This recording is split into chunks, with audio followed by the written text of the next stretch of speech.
Archfiend, the hungry, Behemoth.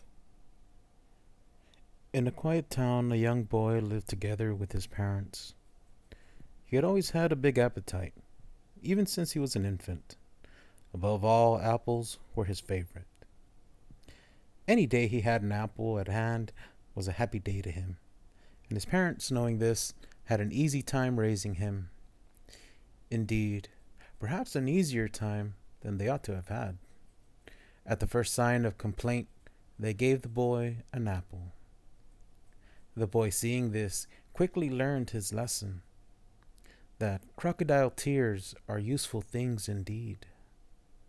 As the boy grew, so grew his appetite. Though they spoiled him in his infancy, there came a day when even his parents refused his demands for apples. The tantrum he threw was frightening.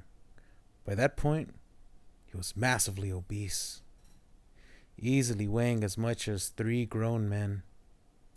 To say the thrashings of a boy that size were beyond his parents' handling is an understatement. And so they had no choice but to keep feeding him apples. He grew still larger, and his demand for apples grew with him by leaps and bounds. Soon, most of the family's earnings were spent on apples alone. Before long, his parents lacked the means to feed the fruit he craved, even if they wanted to. It was then the boy crossed the line. He raised his hand against the ones who raised him. In that instance, his parents came to a realization. The child they once loved so dearly had ruined their lives. And so they abandoned him.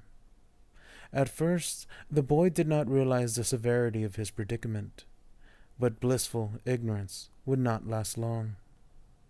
Meals do not simply materialize before those who await them. Without his parents' unconditional love to rely upon, he was soon at the end of his rope. His corpulent frame soon wasted away to skin and bone. Though it be a child's understanding, he knew enough of death and what it meant. And so he wished with all his heart, if he was to die, let him taste one final apple first. Before the starving lad had a curious scene unfolded. An ash-white chalice hovered before him. Its voice spoke directly into his mind.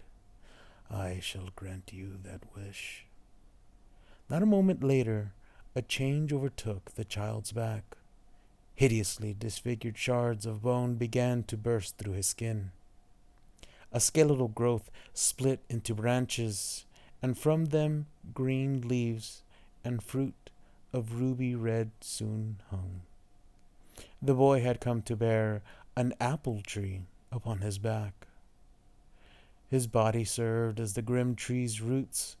It drew up moisture from the earth and supplied that to the branches above him. Even now his thirsty lips continue sucking up water from the dirt below, never pausing. For such is the life of an apple tree, that it seems that was the price he paid. Yet it was a price the boy paid gladly. Indeed, compared to the thought of never tasting another apple, this was nothing. So thinking, the boy plucked the fruit hanging overhead and feasted upon it. His belly filled, he felt revitalized. Gradually that nourishment filtered to his back and to the tree upon it. In time it came to bear new fruit. Through that unending cycle, the boy was guaranteed a lifetime of apples. He was satisfied, though even in this form he was not without complaints. It said there are those who dare steal his precious apples while he sleeps.